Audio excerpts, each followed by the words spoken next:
Chapter 11. The Catalogue of Demons. The Testament of Solomon. This curious work forms a most intriguing link between the magical systems of Babylonia, Ethiopia, and the Hebrews. In its pages we find mention of the magical ring, with which the king of Jerusalem bound and compelled the obedience of the genies, of the rise and ultimate fall of Solomon, and the powers of the spirits themselves. There are at most 2 known manuscripts which contain both the Testament and the famous Key of Solomon, the sorcerer's handbook of the Middle Ages. At the same time, there is reason to suppose that both the Testament and the Key formed a part of the great rituals traditionally attributed to the son of David, and elaborated in the pages of the Arabian Nights.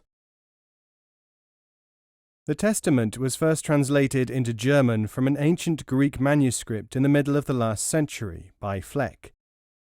This was later adapted by Conybeare in 1898 and enjoyed a restricted circulation. It has nowhere been reproduced in the literature of occultism either before or since. The only other version mentioned by bibliographers is the translation of Istrin, which first saw the light of day in Russia of pre-revolution times.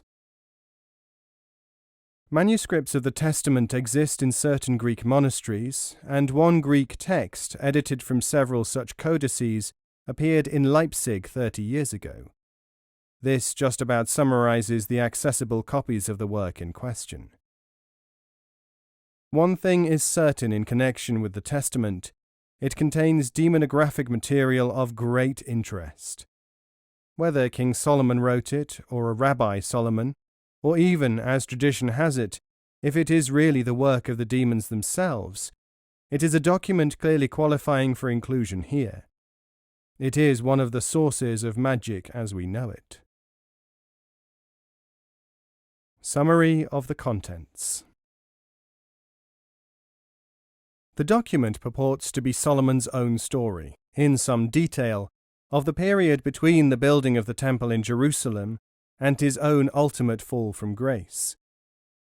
It begins with the patriarch engaged upon the building.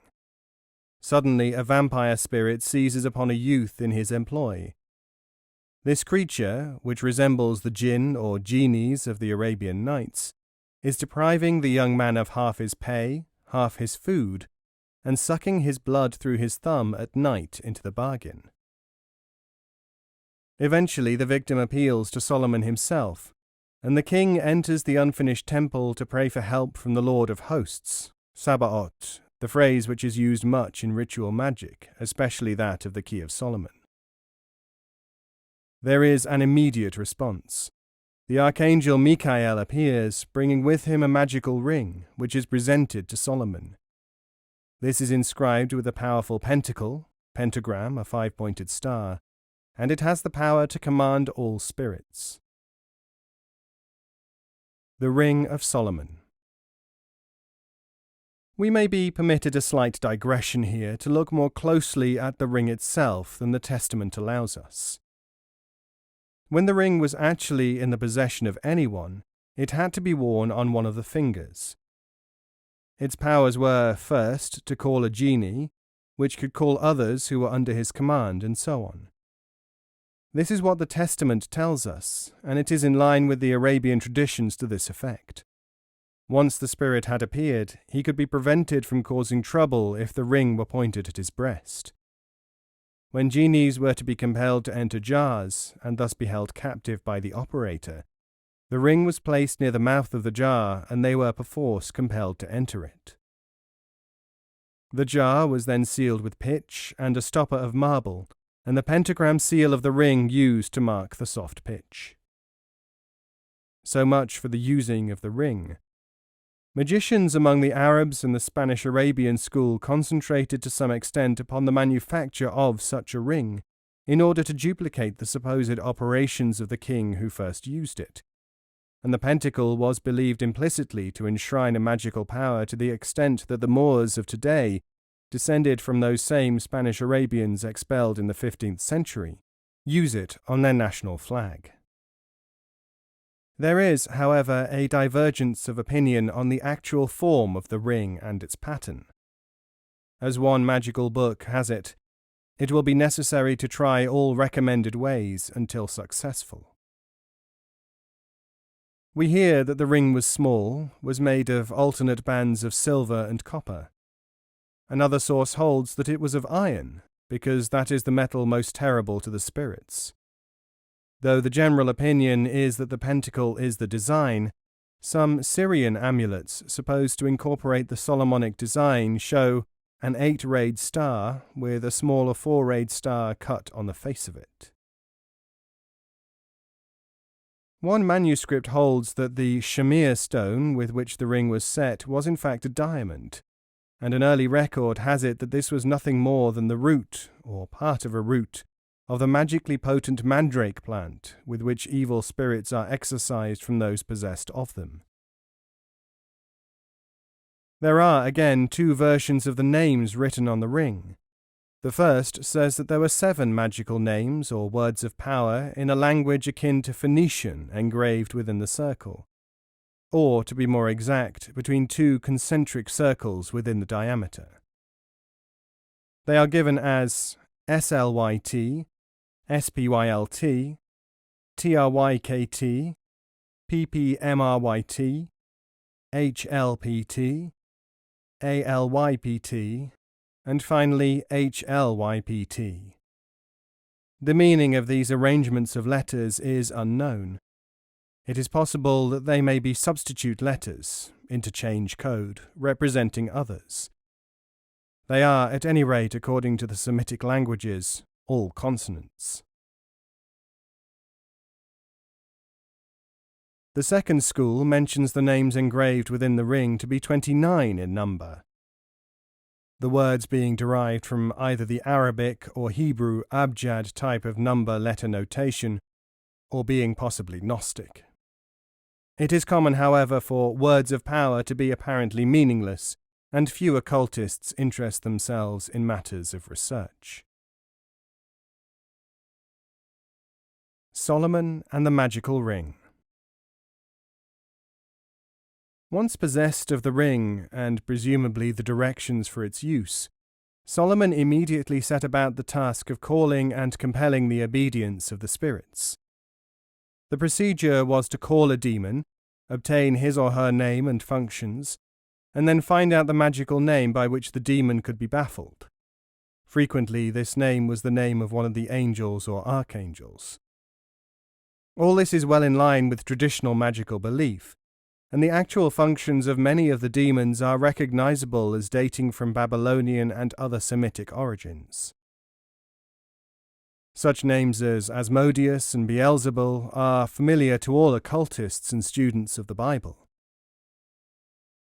There are demons of hate and destruction, male and female among them, spirits of the planets, those with human bodies and others like travesties of animals, incubi and succubi. All these Solomon called, and obtained the relevant information from them, afterwards consigning them to tasks connected with the building of the great temple. It may be mentioned here that Arabian literature abounds with tales of the jinn who worked with Solomon, and there are wondrous accounts of his mining operations without lights or implements.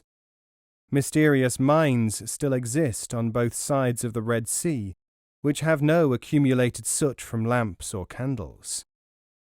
In this they differ from other local mines, and hence they are known as those used by Solomon and mined in former days by the lightless jinns. The Testament winds up with details of the 36 spirits of the Decani of the zodiac and their appearance, and temptation and fall of Solomon into idolatry. The Testament has interesting points of contact and difference from traditional magical practice. Most marked here is the absence of the magical circle. The magical rituals current among Semites called, as we know from Babylonian tablets and other sources, for the drawing of a magical circle as protection against the incursions of the spirits whom the magician has evoked through his words of power. The master likewise must have a pentacle for protection, and must know the adjurations to force the jinn to speak. It may be that the ring itself replaces the circle. This is likely, for the circle, like the ring, contains the pentacle and the words of power. In this context, then, the ring is a sort of symbol of the magical circle, a point which I believe has not been noticed before. As with other books of magic, the discharge of the spirit is mentioned, "Go in peace," as well as the adjuration, "I command you in the name of the Lord of Hosts," Sabaoth, or sometimes, in the Testament, as in the Black Books of the Middle Ages, in the powerful name Agla. Another possibility is that the Testament itself is intended either as a companion to the key, which gives details about erecting the magical circle, or is actually a part of the comprehensive rituals of which the key is another book. The actual document is entitled Testament of Solomon, son of David, the king of Jerusalem, master of all the spirits, with whom he made the temple. The testament relates of their powers and how they are combated. The following is a complete version of the substance of the testament. When the temple was being built, a demon called Ornias came at sunset and robbed a boy of half his pay and half his food. He sucked the youth's right thumb daily, and this favourite of the king became sick thereof. The boy complained to Solomon, who was distressed, and entering the temple before it was complete, prayed a night and a day that he might gain power over this demon.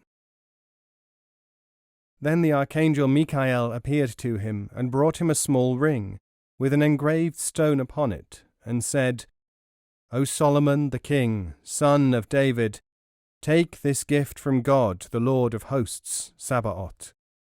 With it thou shalt be able to bind all the demons of the world, male and female.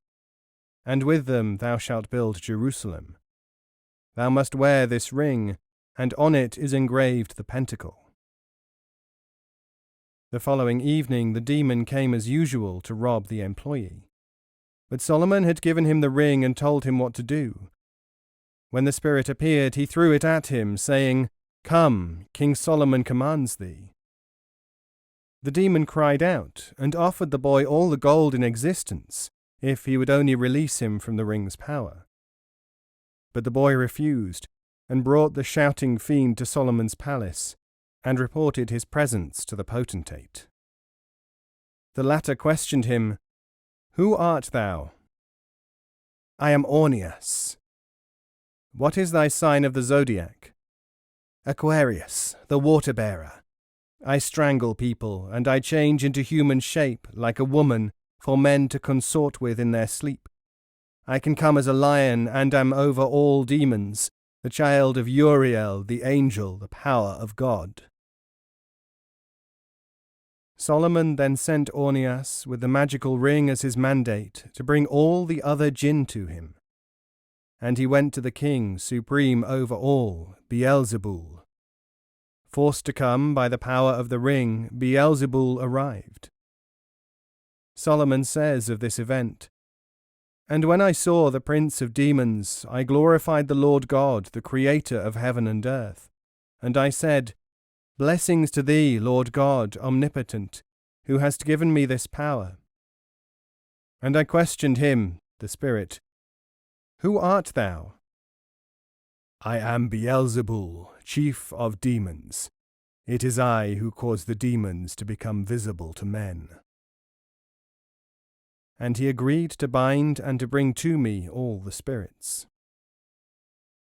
Solomon asked whether there were any female spirits, and Beelzebub said that there were, and that he would bring one forthwith.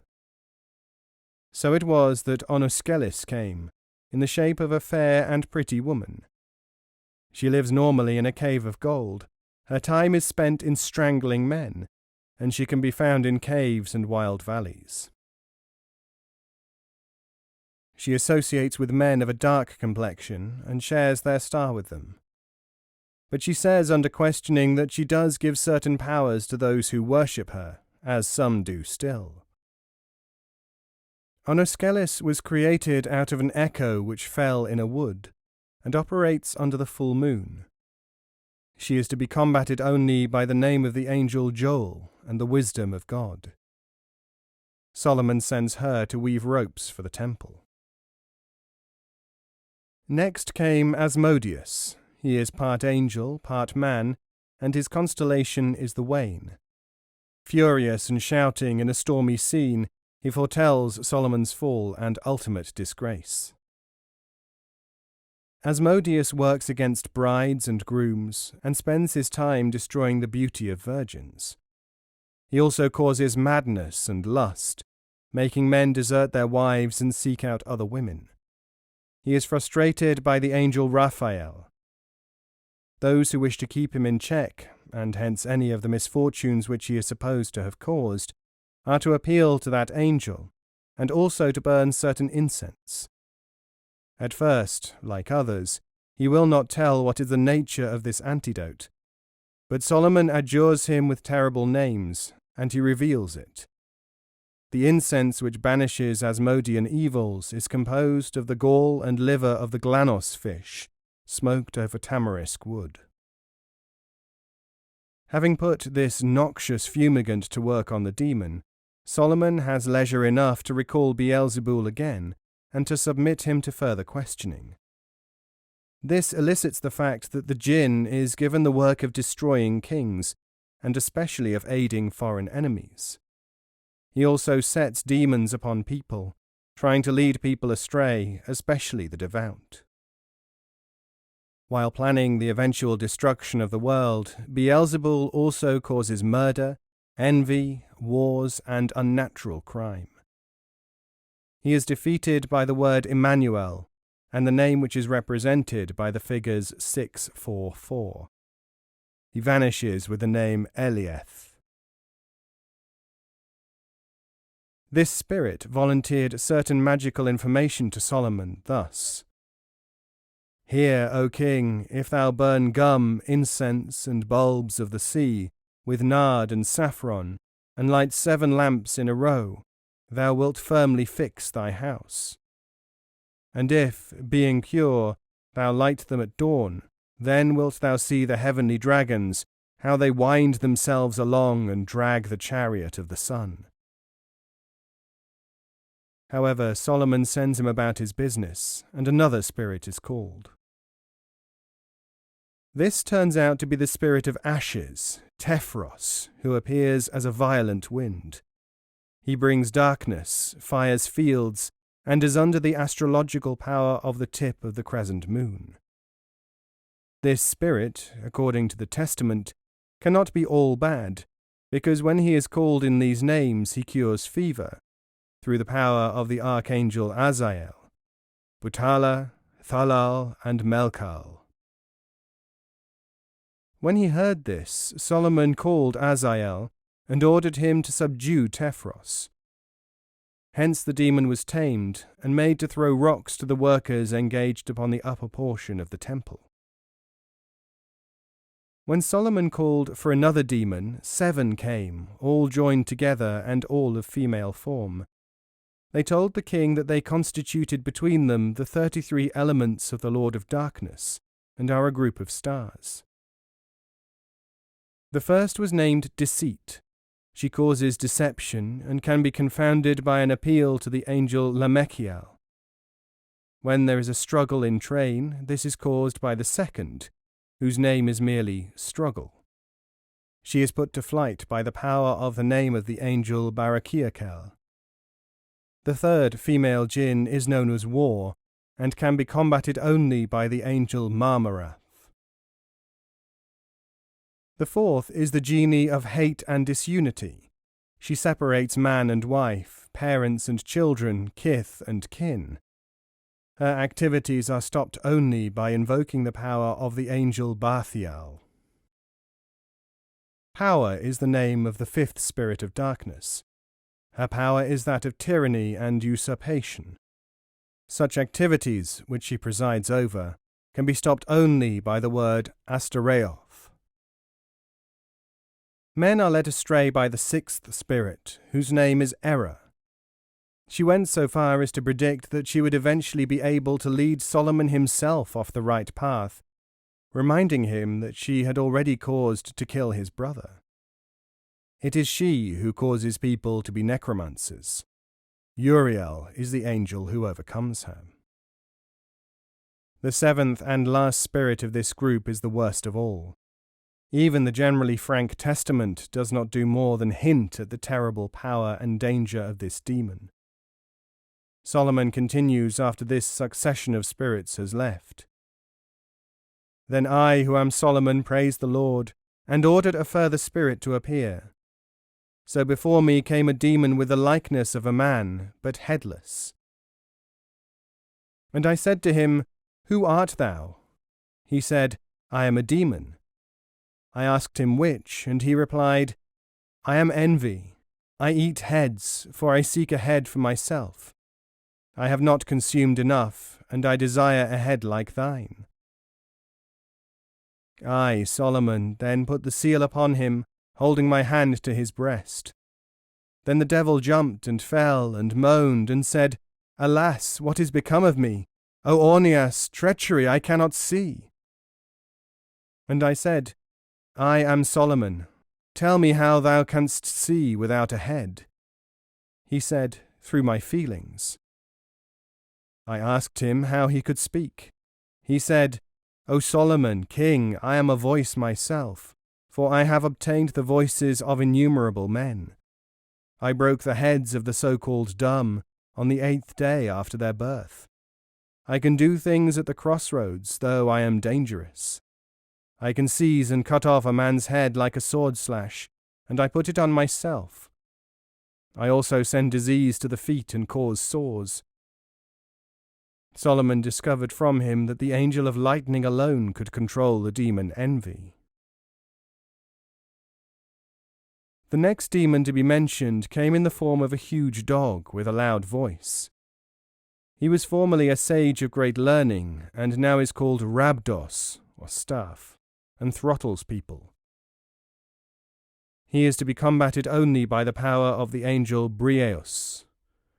He had a knowledge of a mine and of a green stone, which latter Solomon sent to him for the adornment of the temple.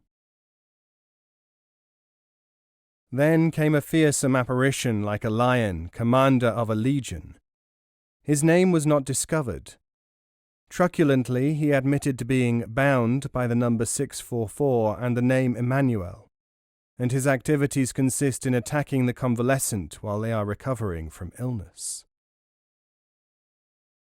The three-headed dragon with human hands, who was the next demon, was put to work like the others at the temple. He attacks children before birth and causes epilepsy.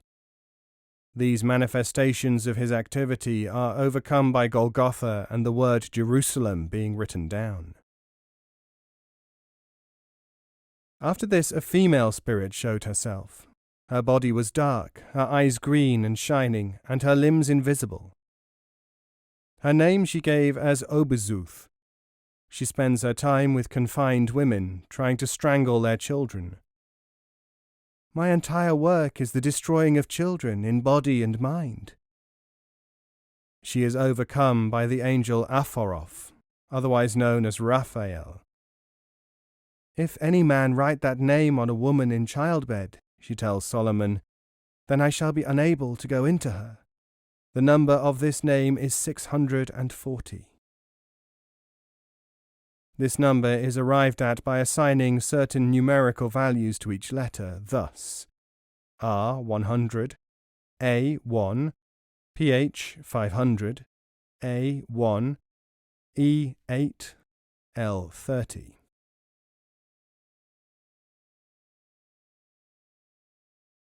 After Obezuth came a winged dragon with human-like face and hands.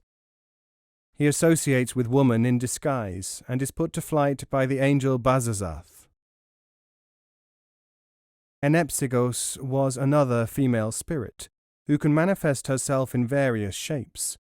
Her activities are frustrated by an appeal to the angel Rathanael. A whorefish was the next visitant. He is the spirit of the sea, greedy for silver and gold. he destroys ships and causes sickness among men. He is called Kunospaston, and sometimes comes upon the land. The angel over him is Iameth. When Solomon sought to confine him, he said that he could not live without water, which was provided for him. When a jar had been filled with the liquid, he was sealed in it and placed within the temple precincts. The last of this series of apparitions was in the form of a giant carrying a sword, a relic, as he said, of the days of the giants. He causes demoniac possession, baldness, and a madness in which a man eats his own flesh. He is destroyed by a number written on the forehead, and he was also imprisoned in a jar. The next spirits to appear were a different type. They were the decani of the planets, and each had his astrological province. Ruax comes under the sign of the ram. He makes people slow thinking, and can be controlled by this invocation. Mikael, bind Ruax. Bar-Saphael causes migraine, and this is combated by saying, Gabriel, bind Bar-Saphael. Arotosiel injures the eyes. Those with this trouble have only to repeat this invocation to be cured. Uriel, bind Aratosiel. Udal is the cause of deafness. The counterspell is Uriel Udal. Svendonael is the demon who attacks the tonsils and can be dismissed with the cry, Sabrael, bind Svendonael. Svandor causes disease and afflictions of the shoulders, hands, neck, and marrow. Against him, the usual formula is used with an invocation to Arael. Belbel works against the heart and mind. The angel to be called to control his depredations is Arael. Curtael causes pains, especially in the bowels. He can be dismissed by the power of the name of the angel Eaoth. Metathiax causes troubles of the reins, and can be combated by the power of Adoniel. Katanikatael is the cause of domestic troubles. He said that, to have peace and harmony at home, a man has to write on 7 laurel leaves thus: Iai, Ieo, sons of Sabaoth, in the name of the great God, imprison Katanikatael. Then the leaves are washed with water, and the water sprinkled in the house from the inside to the outside. Saphathorael causes people to fall down and become drunk. To combat him, this is to be written on paper and hung around the neck. Iaio, Iailo, Ioelet, Sabaoth, Ithoth, Bai. Bobel, or Bathothel, causes all troubles of the nerves. This formula will dissipate his effects. Adoniel, bind Bathothel. Kumiatel causes shivering and morbid drowsiness. The invocation against this is Zoroel, bind Kumiatel. Roeled, who makes people have colds and pains in the stomach, is put to flight by these words: Iag, go, thou art cold. Solomon is more wise than 11 fathers. Atrax is the evil genius who makes men feverish. To rid the patient of it, coriander is pounded, and this spell spoken: I exorcise this unclean fever by the throne of the omnipresent God. Arise, dirt, and leave this creation of God.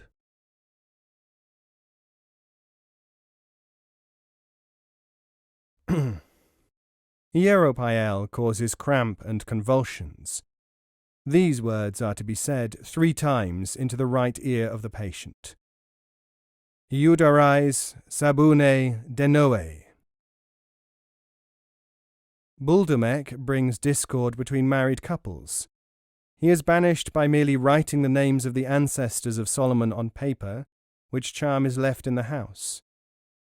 The charm is thus: Thou art commanded by the God of Abram, and the God of Isaac, and the God of Jacob, leave this house in peace. Naoth affects the knees. He is subdued only by a charm with these names on it: Fnunoboel, Nathath. Mardero is another who causes fever. This charm against him is written on a piece of paper and hung around the neck. Sphena, Raphael, do not pull me, do not lash me. Alath causes children to cough. This can be overcome by the words, Rorex, follow Alath. Neftihada causes the reins to ache and dysury.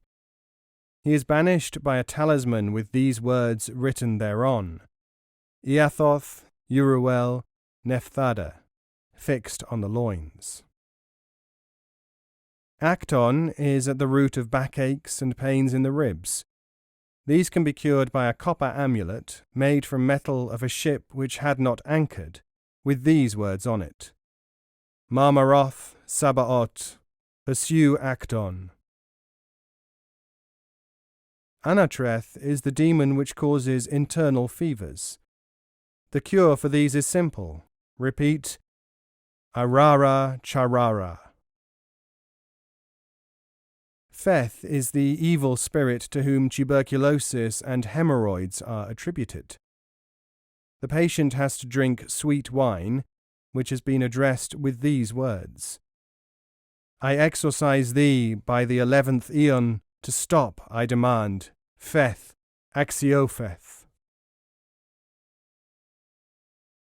Anoster causes bladder troubles and the like. To cure these and dismiss the attentions of the spirit, 3 laurel seeds are pounded into oil and smeared on the affected part, with the words, I exorcise thee, Anoster, stop by Marmarau. Aleboreth. This is the spirit who is troubling those who have inadvertently swallowed a fish bone. To get rid of him, it is necessary to take another bone out of the fish, and then cough. Hephesimereth is the cause of lingering diseases. When this is present, get salt, rub it in the hand, cast it into oil, massage the patient with it, and say, Seraphim, cherubim, aid me. Ichthion causes paralysis, and he is driven away by the cry of, Adonaieth, help me.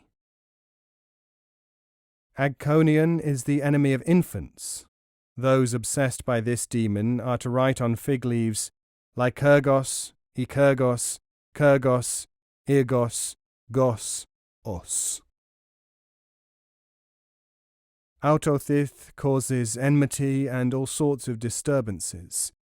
Those who are troubled by him are told to write Alpha and Omega. Phtheboth is he who casts the evil eye. He can be driven away by a drawing of an eye which has become afflicted. Beanakith is the cause of decomposition and disease. Protection against him is gained by writing this on the front door of the house: Melto, Adu, Anaath. This completes the catalogue of important demons who presented themselves to Solomon. As they came, he assigned them work on the temple. His popularity increased, continues the testament, and even kings came to see the temple, bringing valuable gifts for it. Then, after several other magical activities, such as sending to Arabia for a demon, he fell in love with a fair Shunammite. For her sake he began to worship Moloch, and built a temple to Baal, Moloch, and others. This was the downfall of Solomon, and he ends the document thus: For this I wrote this testament, that who gets it may pray for me, and attend to that which is last, and not that which is first, and hence you will find grace eternal. Amen. Where was Solomon buried?